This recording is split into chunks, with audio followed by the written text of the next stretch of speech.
Hey everybody, it's Evan here. Thanks for tuning in to our Nintendo conference video. Unfortunately, we tried to use some footage from Nintendo and they didn't seem to like that, so we weren't able to post our video online. So we had to go back, make some modifications. So unfortunately, you're going to have to look at our logo the whole time because we didn't have enough time to go and edit anything. But still, hope you enjoy the video. Next time, lesson learned, we're going to figure something else out so this doesn't happen. But yeah, thanks for still watching, and yeah, let's get to the discussion already. All right, Evan out.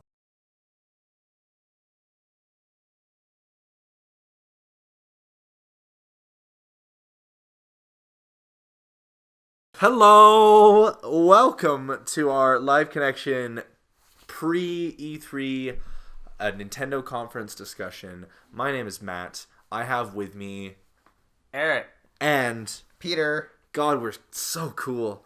So you guys, I've been referring to this year's E3 as Second Christmas. Even though it's the first Christmas of the year, which is a mistake I realized later, but that's beside the point. This is going to be one of the biggest E3s ever because we know that there's some Super Smash Bros. Information, there's some Pokemon information, which already gets my goat. That's already E3 set. That's more I've gotten out of an entire E3 in the past before. So I'm pretty excited for that. Excuse me. Alongside that, what are you guys excited for? What are you kind of looking forward to the most? Monster Hunter.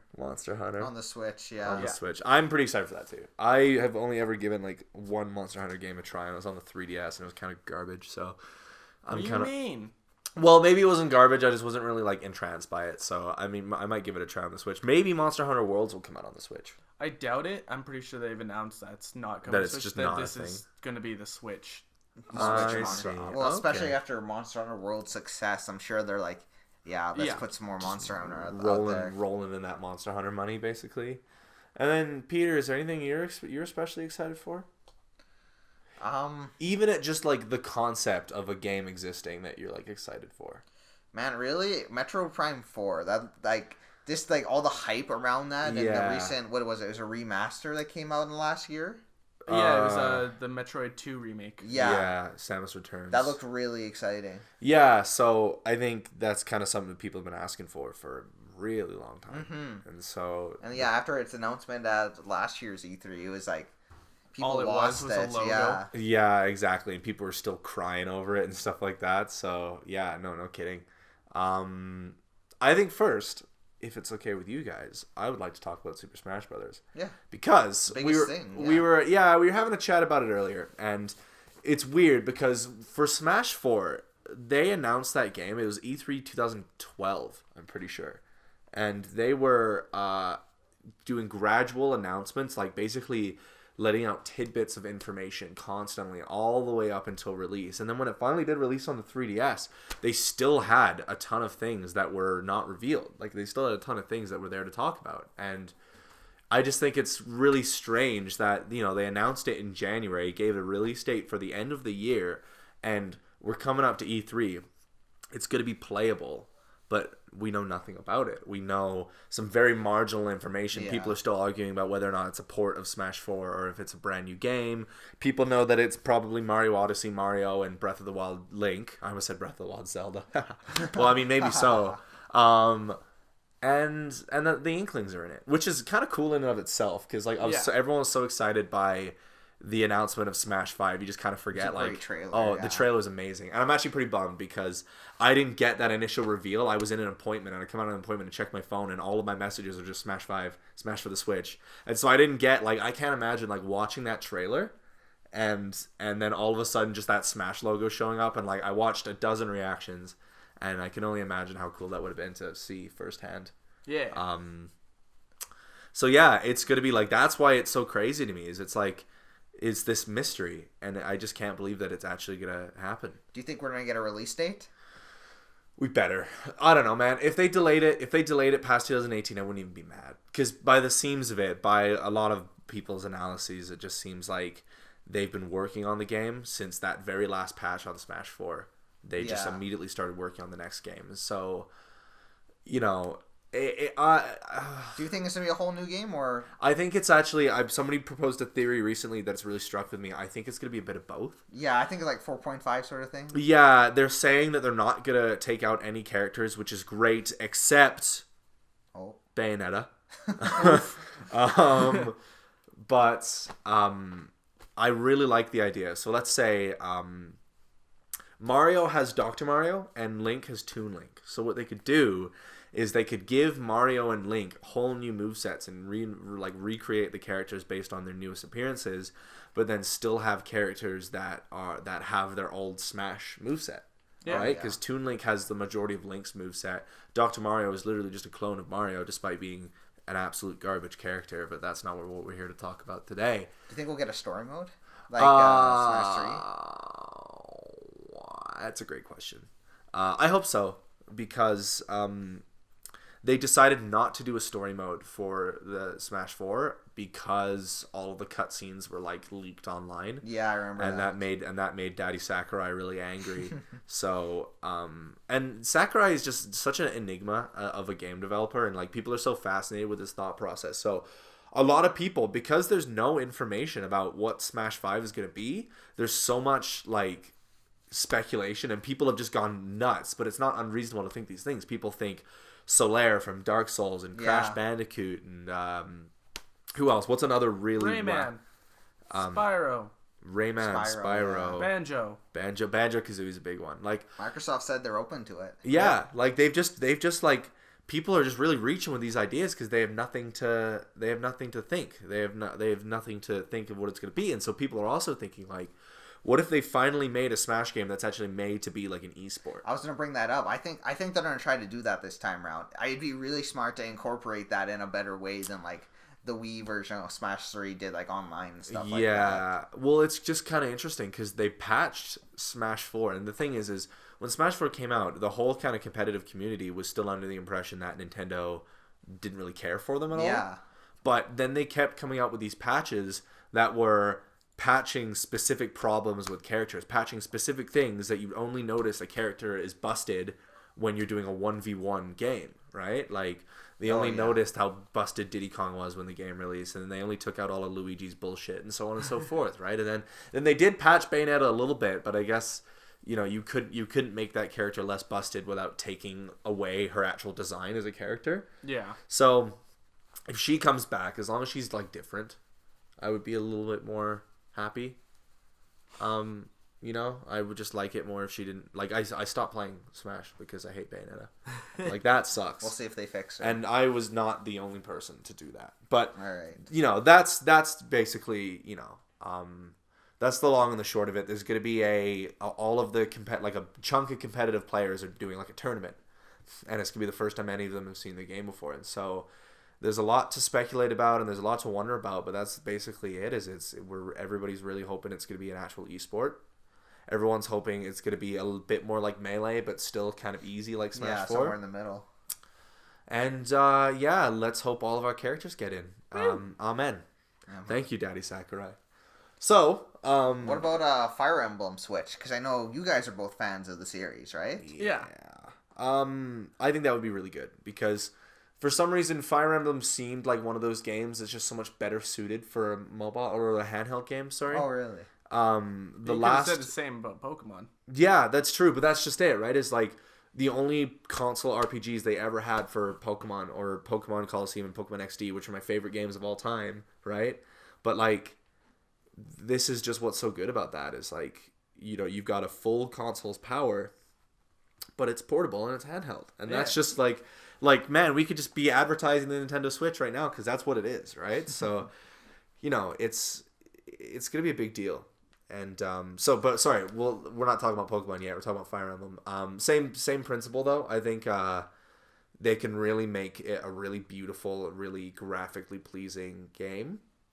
Yeah. But make it, you know, just function like Fire Emblems usually do, which I have no problem with at all. But I also did find I played through Awakening and I played through Fates, and I did find the graphical style really charming with like the little pixelated characters and everything on the overworld and stuff like that. And I'm sad to see that that's a graphical style that's probably going to go in favor of whatever the Switch can do. More HD-esque sort of thing? Yeah, or but like... after the differences between Breath of the Wild and past Zelda games, I'm completely open to the idea of change. I'm completely open to the idea of these games that have been doing the same thing for a super long time, changing and doing something different. Innovation is always great to see, especially when it's well done. Exactly. Like, and Breath of the Wild showed everybody that. Like, it really can did. you guys imagine if the next Pokemon were like Breath of the Wild? That'd be mind-blowing. I've been thinking about that for so long. So do you think this is when they're actually going to, like, finally officially talk about Pokemon Switch?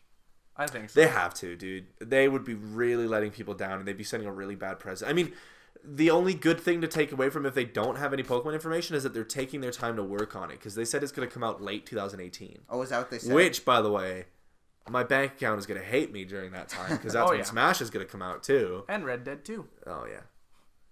Yeah, I don't know. I expect big things from the Nintendo this time round. Oh, yes. I think it's going to be relatively short, but I think they're just going to bang you with a lot of things all at once. Well, they're going to do what they've done for a few years now. It's just going to be another Nintendo Direct. But, man, those Nintendo Directs really get my heart racing, you know? Like, Square Enix is doing something really similar to yeah. Ooh. Yeah, like, I don't really mind if Reggie doesn't come out on the stage and talk about his body and stuff like that, and just it's just like a video like it is every exciting. That's super exciting, man. Like, and Nintendo Directs are like a really exciting time of year for people. And Nintendo Directs are like it's like a super important and exciting event. And for it to go over E3 means it's like a Nintendo Direct on steroids. And that to me is what makes it like another Christmas. Is it comes once a year, and it's all of the gaming information that's going to sail us through the rest of the year, right? And that's what's so crazy about it. So, you know, and it's more than just Pokemon and Smash. Like, those are the big ones, but like, I don't think they're going to do anything more with Crash for the Switch, like the you don't think they're Insane trilogy? Yeah. But I'm excited for that as well. And there's the prospect of E3 is a great time to reveal new games. And so despite, you know, there's a lot of rumors and stuff going on about what those games might be, but then there's also a lot of speculation about, are they going to do an Animal Crossing? There's the F-Zero rumors as well. Yes. The Grand Prix. Wait, Star Fox Racer. Or yeah. It's not F-Zero. Oh, right. Fox. It's like, yeah. People. Yeah. There's a rumor every that F-Zero fan is so upset at you right now because people have been asking for a new F-Zero game for so long, but they're basically going to make Star Fox F-Zero. Before, yeah. Yeah, which is funny because I don't know if it's a direct reference, but in a really old Game Boy Advance Star Fox game that didn't really do so well, they had like multiple endings, and one of the endings was basically ripping off F-Zero, and they all just become like, they all modify their R-Wings into super speed racers and then race on tracks and stuff, and it was basically F-Zero. So if that was what the game would be, that would actually be kind of cool. But we'll see. I haven't ever. We don't really know if it's even a thing. Yeah. Yeah. The only Star Fox game I own is Super Smash Bros. Melee. Ding ding ding ding ding ding ding ding ding. I mean, the only one I've ever owned is Star Fox Adventures. Oh. So, I mean, that's really not that bad of a game. It's just not a good Star Fox game. You mean Dragon Planet 64 featuring Star Fox? Yeah. Man. Do you guys think we're gonna get any more Mario for the Switch? Like, one thing I've seen online is Super Mario Maker Switch, because there's already all that community support for it. It would probably be like Super Mario Maker 2. You think it'd be like a sequel? Yeah, I've heard. That's what I've heard. Most people are speculating. Yeah. Well, here's the thing. So Game Grumps started playing Mario Maker again, and it's like they're like 150 episodes in. It's one of their most popular and like long running series because they've been doing it since the release of the game. And it just really shows me, like, now that Mario Maker's been out for a few years, like, you look at some of the stages people make, and there's just, like, an insane amount of creativity that goes into them. So I'm a little upset at the idea of a Super Mario Maker 2 because it's a bit of, like, a reset, right? Because that's what I was thinking. I'm not sure what they can do different unless they make it a different game, unless they make it, like, it's like building Super Mario 3D levels, which is a whole different ball game. But, like, the crazy thing about the 2D levels is how much detail, the fact that you can attach any one item, enemy, thing to another enemy, and it has a completely unique effect. Yeah. And then if you put them on a rail or you put them on a platform, they'll do different things. Like, the amount of thought that went into that game and the amount of creativity that people have been able to extract from it as a result, I would almost be sad to see all that go. Yeah, and Super Mario Maker 3DS kind of completely flopped because it was like great. Like, that's such a great way. Yeah, it's such a great way to do Mario Maker, but then they made it that you can't do it online. They made it so that it's only done through Street Pass. Which is like, yeah, exactly. That was everybody's reaction when they said that. I don't know what they were thinking, man. Like, nobody bought that game. Yeah, that's a bummer. Hopefully they learned from their lesson Yeah, there. and then regular Mario Maker, like people are still playing that, and Yeah. and as it stands, if you think about it, Mario Maker is one of the last Wii U games that doesn't have either a sequel or b a port/remake. Yeah. Yeah. And it's Mario Kart successful, 8, too. exactly. Mario Kart 8, Captain Toad, which I'm totally getting, by the way. I'm so excited to get Captain Toad. For some reason, like I didn't care when it came out on the Wii U, but I'm like so infatuated with it all of a sudden. So, Captain Toad, Mario Kart, Donkey Kong Tropical Freeze, and Hyrule Warriors recently. Yeah. And Hyrule Right, Warriors right. was one of the first really big releases on the Wii U after Mario Kart 8, right? Given this was like 2 years after the Wii U came out. So, we're not here to talk about why the Wii U sucked, but like, Everyone knows. Yeah, exactly. And like Smash has a sequel now. There's a 3D Mario on there, and there wasn't on the Wii U, but Well, you know what I'm there saying? was. There's Super Mario 3D World, but that was kind of a different. Yeah, no, you're right. Actually, weird that I like totally forgot about it. Because that was a good game too. Not like the best, but it was a Yeah, good game. I feel you. And so yeah, like the Mario Maker is the last standing Wii U thing, and like after Smash and Mario Maker, if it's a thing comes out, I'll probably just trade in my Wii U. And just like 'Cause- that, you don't need it anymore. Exactly, because the reason I've been holding on to it is the ability to play Smash, and I'm almost happy. People were shocked at first when they announced the new Smash, because it felt like they were grinding their game to a halt right away. But it's a really smart thing to capitalize on, and it's so exciting to think that they're doing that. What are some franchises that do not exist on the Switch right now that you would want to see? Animal Crossing, Yeah. inevitably. One thing I'd like to see is a Fallout 4 port, because Bethesda's got a bunch of their games on the Switch. That's true. They brought like Wolfenstein too. Yeah, that's Wolfenstein, coming. Skyrim, Fall, I think. that's Yeah. a big deal. You So know what? I hope we see Fallout 4. Yeah, I'd be down for that. And maybe that's a thing that as Nintendo fans we're not really thinking of, is the idea that they can put any other game on the Switch, and maybe we'll see more like. Isn't it a really big step in you guys' opinion that they put Crash Bandicoot, which is Sony's baby? I mean, technically they're putting it on Xbox too, but that they're putting that game on the Switch. Like, what does that mean for games that are exclusive? Like, I mean, maybe it's impossible, but here's the thing about those two franchises, that Activision owns them, not Sony. Oh. So traditionally they have been on the PlayStation only, but because Activision, it's like we want sales, see. I guess, or something. Yeah. But yeah, So does that mean we're not going to get like God of War on the Nintendo Switch? Because No. that would be kind of cool. That would be cool, That but, is at the back of my mind. I think that would be really cool. But like you look at I'm looking at Eric's shelf of games right now, and imagine how many of these games might actually end up on the Switch to some degree. Payday 2's on there. Payday 2, Left 4 Dead, Halo 3 ODST. Rare replay. Rare would be Replay. sick. Oh, That would be actually dude, pretty that cool. would be tight. That would be That'd incredible. be a nice reference between Nintendo and Rare. Yeah, that would be pretty cool. And it would also bolster Banjo's chances into Smash to tie it all together. So, yeah, I think that's basically it. There's One obviously thing I wanted to bring up is what do Absolutely. we want from Pokemon? Do we want a remake or do we want something It's not going to be a entirely- remake. I've So- heard some people say it might be a Kanto remake. I think No, it's I don't actually think it will you're right. It is actually worth talking about because the rumors are that Nintendo has licensed games called, and this is probably the Japanese name, as you'll be able to hear in just a second. They're called Let's Go Pikachu and Let's Go Eevee. And if you remember, Pikachu was the starter of Pokemon Yellow, and Eevee was your rival starter. So that kind of callback makes us think that maybe they are a Kanto remake. Yeah. And it might be like Pokemon Yellow HD or something like that, right? Which, if you guys think, that's not what people want to see on the Switch. No. That's I'd be not actually pretty okay with that. As I long as expect a they whole new bring experience. all, Yes.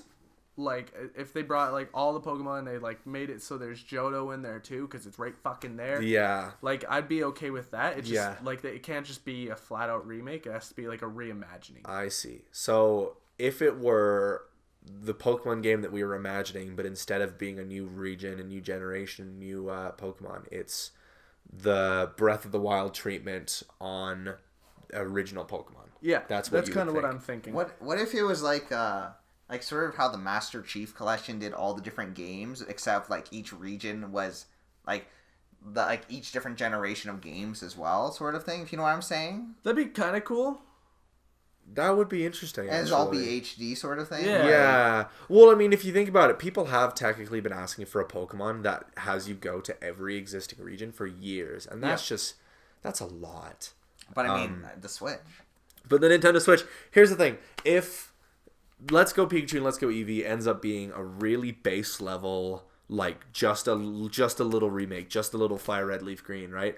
Then I'm gonna be upset. But if they do that and they're like, you know, here's this game that we're coming out and it's gonna placate you until Pokemon Switch comes out 2019, 2020 even, then I'd be like, knock yourself out, you know? Either way, I'm not like, I don't really have any expectations. I'm just kind of Fair like, enough. I'm gonna be happy probably no matter what. 'cause Yeah, it's Pokemon. exactly. And I'm upset that these kind of leaks, rumors came out because it does ruin that element of surprise a bit. But it's a bit of a shame because it's like, you know, it's sad to have an idea of what's coming out when before we didn't at all. But now it kind of raises even more questions about what you can see from Pokemon. So, as you were kind of saying, like, it's Pokemon, so I'm gonna get it no matter what. Pokemon's in that kind of category of if they're making a game, I'm buying it type thing, you know. So, you know, all we can hope is that it's a good game and that Nintendo and the Switch do it justice. Yep. So I think that wraps up our conversation about E3. So you guys can catch us on the day of the release or on the day of the conference. We're going to be watching it. We're going to be reacting to it. We're going to be talking about it. I'm going to have to, really pull myself together afterwards, you know, like I'm going You're gonna have to get up on time. Yeah, it's at 9 in the morning. Oopsie daisy. So yeah, Stay at my place the night before. that's not a bad idea actually. But yeah, hope to see you guys then. And have any comments? Let us know. What do you Yeah. think is gonna be at E3? Smash that like button. Yeah. Any comments you guys have? We're actually really interested to hear what other people's opinions are on this. It's always good to get more people's opinions. So, you know, if you've got anything to say in the comments, we'll drop down there and tell you why you're wrong. Just kidding. Thanks a lot, guys. See you later. See you at E3.